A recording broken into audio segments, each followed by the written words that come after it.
Assalamualaikum warahmatullahi wabarakatuh. Perkenalkan, nama saya Ana Fauzia Imrona, NIM 204103010034. Nah, buat kalian yang ingin tahu videonya, jangan lupa simak dan dengarkan baik-baik ya. Yuk lanjut ke video selanjutnya.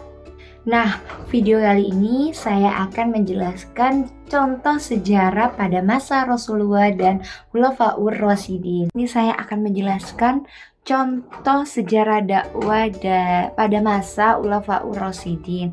Di sini saya mengambil salah satu contohnya, yaitu pada masa Khalifah Utsman bin Affan yang pada masa itu 644 sampai 656 Masehi. Utsman adalah seorang sahabat dekat Nabi Muhammad SAW dan menikahi putri Rasulullah yang bernama Ruqayyah. Ia dikenal sebagai seorang pengusaha yang sukses dan berdermawan yang rajin memberikan bantuan kepada umat muslim yang membutuhkan. Pada masa pemerintahannya, Utsman memperluas wilayah kekuasaan Islam dengan menaklukkan wilayah-wilayah baru seperti Azerbaijan, terus Turkestan, terus Sins. Ia juga membangun banyak masjid dan memperbaiki jalan-jalan di seluruh wilayah kekuasaannya. Namun, pemerintahan Utsman juga diwarnai oleh beberapa kontroversi dan protes dari kelompok-kelompok tertentu. Salah satunya ketika ia memberikan kepercayaan besar kepada kerabatnya dalam pemerintahan yang dianggap oleh sebagian orang sebagai tindakan nepotisme. Kontroversi ini akhirnya memuncak dalam sebuah pemberontakan yang dikenal sebagai Perang Saudara Pertama atau Fitnah Pertama. Pemberontakan ini dipimpin oleh kelompok-kelompok yang tidak puas dengan pemerintahan Utsman dan pada akhirnya menyebabkan kematian khalifah tersebut.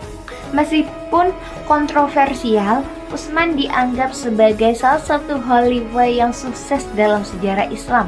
Ia dikenal sebagai seorang yang memegang teguh prinsip keagamaan dan menerapkan kebijakan-kebijakan yang memajukan umat Islam. Utsman juga dikenal sebagai salah satu pengumpul pertama Al-Quran dan telah melakukan banyak reformasi dan perbaikan dalam penulisan dan penyimpanan Al-Quran.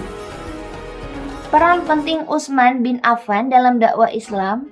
Utsman bin Affan memainkan peran penting dalam dakwah Islam pada masa Nabi Muhammad SAW dan setelahnya. Berikut ini adalah beberapa kontribusinya dalam Islam. Pertama, penerimaan Islam. Utsman adalah salah satu dari 10 orang pertama yang memeluk Islam dan menjadikan sahabat Nabi Muhammad SAW. Ia adalah salah satu dari keempat khalifah yang dipilih untuk memimpin umat Islam setelah wafatnya Nabi Muhammad SAW. 2. Peran dalam pengumpulan Al-Quran. Utsman memainkan peran penting dalam pengumpulan dan standarisasi Al-Quran pada masa pemerintahannya. Ia memerintahkan agar salinan Al-Quran yang diterjemahkan dalam bahasa lain dimusnahkan dan hanya satu salinan Al-Quran yang standar yang digunakan oleh seluruh umat Islam.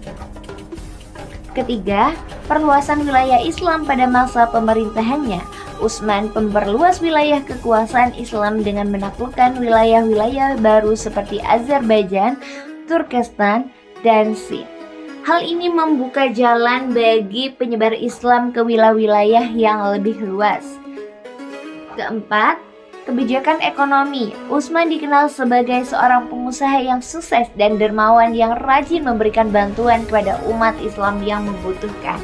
Ia juga memperkenalkan kebijakan ekonomi yang menguntungkan umat Islam seperti memberikan pinjaman tanpa bunga kepada orang yang membutuhkan. Lanjut ke yang kelima, pembangunan masjid. Utsman membangun masjid di seluruh wilayah kekuasaan. Pembangunan masjid ini merupakan salah satu cara untuk memperkuat kekuatan Islam dan memfasilitasi aktivitas keagamaan yang dilakukan oleh umat Islam. Yang keenam, konsolidasi kekuasaan pada masa pemerintahannya. Utsman memperkuat struktur pemerintahan Islam dan mengonsolidasikan kekuasaannya di seluruh wilayah kekuasaannya. Hal ini membantu memperkuat kekuatan umat Islam dan membuat mereka lebih efektif dalam mempertahankan diri dari serangan musuh-musuh Islam. Ketujuh, menjadi teladan yang baik. Khalifah Utsman bin Affan memberikan teladan yang baik kepada umat Islam. Beliau hidup sederhana dan menjaga integritasnya sebagai seorang pemimpin. Hal ini membuat umat Islam semakin mencintai Khalifah Utsman bin Affan dan memperkuat kepercayaannya mereka terhadap Islam.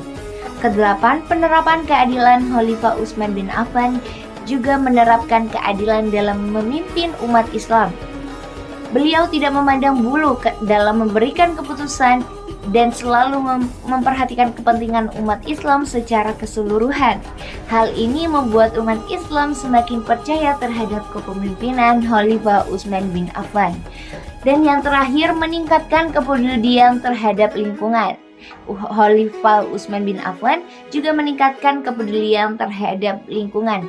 Beliau memerintahkan umat Islam untuk menjaga kelestarian alam dan memperhatikan dampak aktivitas manusia terhadap lingkungan. Hal ini membuat umat Islam semakin memahami pentingnya menjaga lingkungan hidup dan memperkuat citra baik Islam di mata dunia. Nah, itulah contoh dakwah pada masa Khulafaur Rasyidin. Nah, buat teman-teman yang udah mendengarkan, terima kasih ya. Apabila ada kesalahan dari saya, mohon maaf. Wassalamualaikum warahmatullahi wabarakatuh. Sampai jumpa kembali.